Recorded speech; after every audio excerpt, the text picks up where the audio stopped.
নমস্কার। কবি শঙ্খ ঘোষের লেখা কবিতা মিথ্যে কথা। লোকে আমায় ভালোই বলে, দিব্যি চলনসে, দোষের মধ্যে একটু নাকি মিথ্যে কথা কই।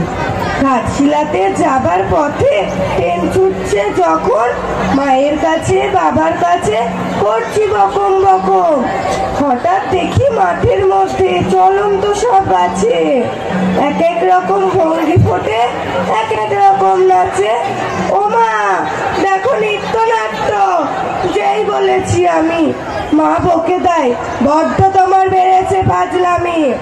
চিড়িয়াখানার নাম জানো তো? আমার সেজো মেশো আদর করে দেখিয়েছিলেন পশুরাজের কেশু। কদিন পরে চুল খোসানো দেওয়াল জুড়ে ঠিক অবিকল সেই রকমই মূর্তি যেন দেখি। ক্লাসের মধ্যে যেই বলেছি সুরঞ্জনার কাছে, জানিস আমার ঘরের মধ্যে সিংহ বাঁধা আছে।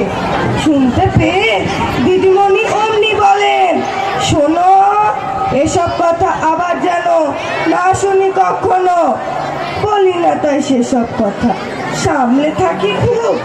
কিন্তু সেদিন হয়েছে কি এমনই ব্যাকুল, আকাশ পারে আবারও চোখ গিয়েছে আটকে।